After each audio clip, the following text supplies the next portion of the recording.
All right, what's going on, guys? Welcome. It's Friday. Week's already over. It's the 16th, August 16th. Hopefully, you guys had a good week. I'm finally feeling definitely a lot better. So rest this weekend's gonna be great. Hopefully, you guys have some fun stuff lined up for the weekend. Price action on the Bitcoin side of things, I couldn't have asked for maybe anything better. Right when I get back into trading, things just kind of lining up perfectly. Bitcoin bouncing at the support we looked at yesterday, right? I'm going to continue to talk about why I think this 96 up to 9,800 is so important and why I think it's also very attractive.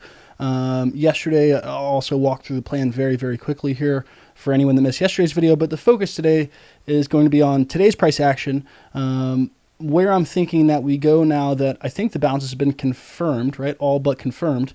The two things that really stood out to me yesterday were not only price being at range low, for everyone that's been thankful we haven't talked too much about the range low in a while because I used to talk about it so much, right? We've been kind of focused on this August uptrend and now the August dump, but really we're still trading in the exact same range, right? Whether or not it seems like it, price is still in the exact same price range, right? There really hasn't been a clear uptrend or downtrend for longer than a week or so in almost 2 months. So this range low, 96, 9,800, I think is still very important. And the thing that stood out to me yesterday that made me want to focus on, fading in 9,800 or continuing to buy really up until 10K or however you kind of, so many approaches covered yesterday in the video. The biggest idea being, look, we're at range low support.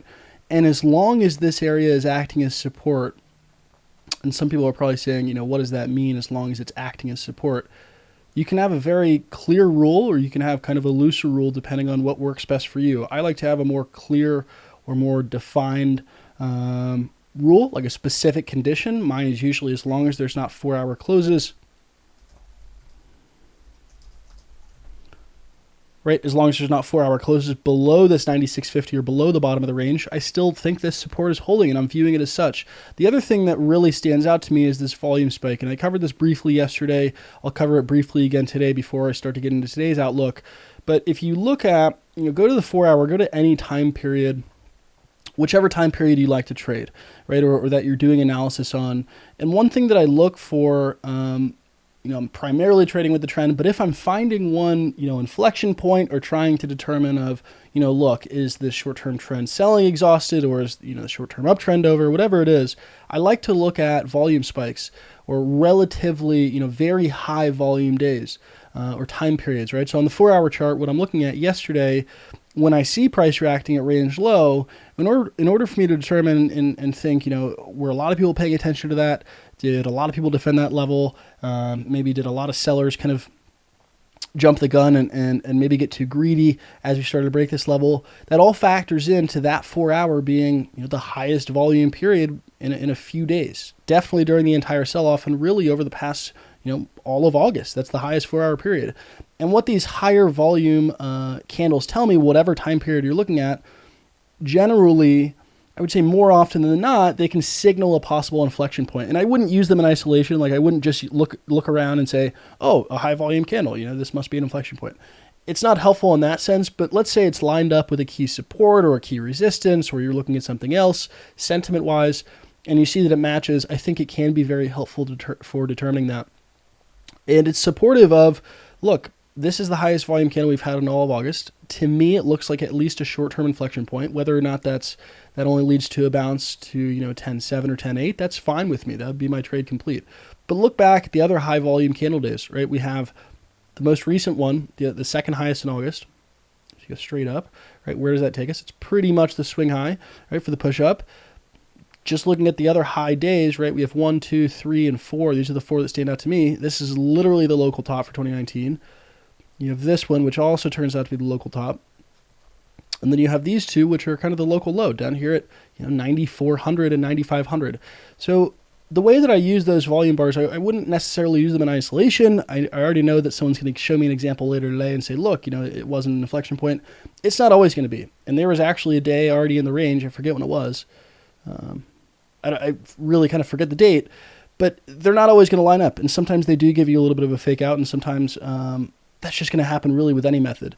But right now, as long as this support's holding along this 98 to 9600 and this volume is supportive of it as well, I do like this level as at least kind of a short-term inflection, right? And I'm still thinking today now, switching to today's outlook, I am kind of looking for price to continue bouncing up to this 10.7, 10.8, right? Where does this level come from? I think this is probably the most pivotal support resistance flip in the entire range. I've gone back to this a few times, and it might be abstract to some, but I'm going to keep highlighting it, and eventually I think your eyes will see it. As we're moving up from, well before we were in the 10Ks, 8,400, and the run started at 4,100. As we move up, we move up, we move up. This is one of the kind of last major resistances before we had this just ridiculously, vertical move up to 13, 14K, right? So that got marked as a resistance on the chart for me back then. And then throughout, the time we've been bouncing back and forth in this range and just moving one direction for 4 or 5 days in a row, right? Prices come back to use this pivot multiple times. Really, every single time we close above it, I view it as kind of a sign of strength. The momentum is very strong, and then the exact same thing to the downside. Most recently, and this is like end of July going into August, right? It was this resistance that took us to the bottom of the range once, twice. Once again, resistance. As we pass through it, we have the explosive move up to the most recent local top. Right, so this area, if we do come back to test, I'm at least expecting some kind of selling pressure there. I'm not sure if that becomes the top of this bounce. I don't want to get too ahead of things. From a very simple perspective, though, it's just, look, this support to me looked good. It's the range low. The volume supported it. Where is the first area where I expect some trouble, and I expect that the move could potentially get stopped, and I at least have to respect as a resistance until we kind of have a confirmed break or a move above, and that's this 10.7, 10.8, right? So I'm still targeting that if on the move up. Yesterday, I know that this tool kind of helps some people see what I'm talking about. Right? Yesterday, I talked about fading in at 9,800 all the way up to 90. Even if you have a really sloppy entry. This is roughly how that kind of looks, right? Looking for that 8%, 7%. Obviously, if you can get anything in the 9,800, it looks a lot better. Right? Looking for the full 10% up to like 10.8, 10.9. And I've been thinking about this still as price is bouncing today and kind of whether or not that's too greedy to be looking for the full 10.7, 10.8. I'm still kind of battling with it. I don't think it's necessarily too greedy, but the one thing I do want to make very aware going into the weekend, right? I feel great about the longs that I caught, but I still don't also think it's a time period where I can get too comfy, right? Or just kind of start looking at this trade already as a win. The selling pressure we've had for the past week or so, which led us down to this range low and led us down to where we are currently, right? It's kind of unprecedented based on, what we've seen over the past couple of months. We haven't seen just nonstop selling like that.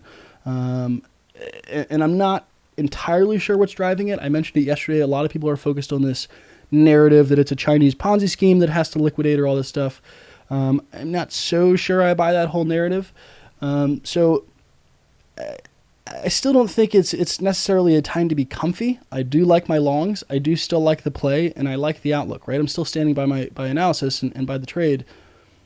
But I do just want to be wary that, look, if things start to kind of look ugly later on this day, or they start to look ugly over the weekend, Saturday, Sunday, I'm not kind of just already counting this or chalking this up as a win.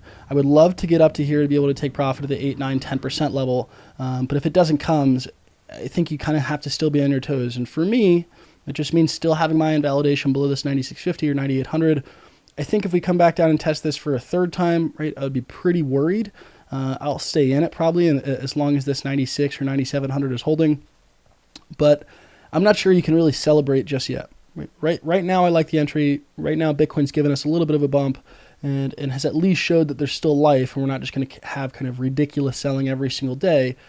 But it's also not, I think it might be too early to kind of count the winnings or celebrate. Right? In terms of the outlook, so if price does get up here, right, I would expect some selling pressure. Any closing above here, I think that it's a much lower chance of happening on the first test. But if it does, right, obviously I'd be excited for more upside. That would be a check mark or confirmation of more upside. But for right now, just going into tomorrow, right, just going into Sunday, my outlook is this. I want us to move up. This is an area I fade. Be a nice little 8, 9, 10% swing for me right when I get back. Nice $700 swing for Bitcoin. Right? I'm wrong below 96, 97. And I think that it could still get stopped out. right? But that's kind of the positioning. Whether or not you're actually trading it, I do hope these levels have helped, right? You have to be viewing the range low as support until it's broken. It's been the cheapest Bitcoin's been for start of July, start of August, and now kind of halfway through August, coming back down again. This area has just historically now for the past couple of months been an excellent level that bulls are defending for whatever reason. Right, so until that breaks, I'm also going to respect it and also going to defend it. And yeah, right. That's the Bitcoin outlook. I think it pays to still be aware of what could happen and not just get too comfortable and start dialing up leverage and buying everything because we have to moon. I don't think it's that scenario just yet. The other topic that I talked about yesterday, which I think is also going to provide a chance to maybe to capitalize or to make some money, is the other idea, right? And now it's maybe played out, so it's a bit easier to say. This wasn't as easy to say yesterday, but with Bitcoin along support, right? You have to think, why did alts actually have a few good days at the beginning of the week, right? What did alts do end of July going into August? And what have alts been doing, for a few days earlier this week as Bitcoin moves down? When Bitcoin moves down, it allows some alts, or quite a few alts actually, to perform okay and to have bounces between 10 and 15 and 20%. When Bitcoin gets down to a support, right, you have to think about, okay, as that's happening, what's Bitcoin doing that's allowing those alts to do well, right? Bitcoin's falling, and you can probably expect it to continue falling, right? There really isn't a support. The selling's ridiculous, all those different things. So as Bitcoin gets down to a level where there's a higher chance of it bouncing, right? And this was harder to say yesterday. Obviously, we've bounced already now. But as we get down to a level that, it could act as support, or that at least it stops falling and stops giving this condition, right? Or this condition that has actually led to alts doing okay, as soon as the chances go up that Bitcoin's, even that it doesn't bounce, right? Even if this didn't happen and Bitcoin just nuked, the chances at least went up yesterday that Bitcoin probably was going to bounce or at least stop falling. That means that the chance for alts to do well goes down, right? They're inversely related to Bitcoin's performance right now. So if Bitcoin moves up, alts get hurt. If Bitcoin continues to move down, alts can do okay. So yesterday the thought process was, look, ADA and EOS and a couple of these at the beginning of the week, I thought, as Bitcoin drops, maybe they can do well. But what I've tried to reiterate Wednesday, Thursday, and even more so yesterday, and I'm going to do it again today, as Bitcoin starts to bounce, right, and it looks like so far this support is being defended, the chance that these alts continue to do well, I think, goes down significantly. And if anything, right, as Bitcoin continues to bounce, let's say it does get up to my target of 10.7, 10.8, 10.9, right? Or at least, we just range around, or we do start moving up. I think that coins that did bounce, whether it's ADA or whether it's EOS or whether it's Tron, XRP, a lot of these things that did move up, now it's just kind of looking like they retested a previous support as resistance. And to me, it looks like they're ready to kind of sell off and find new lows. I don't think that's a cause for panic or that you have to rush out and short every alt or whatever it is.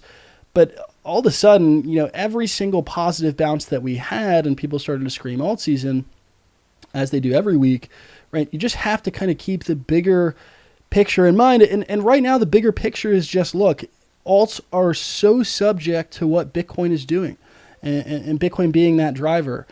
With no new retail entrants, that's literally, they pretty much just trade at a whim to whatever Bitcoin is doing. So if Bitcoin bounces, alts get hurt, right? And we're seeing that still with Tron, XRP, EOS, ADA, and all those other ones. I just showed the charts, right? Tron already kind of finding new lows. So I expect that trend to continue. I think that's another thing you can take advantage of if you want. Obviously, I can never give advice, but I just kind of continue to like that trade for August, right? Bitcoin along support.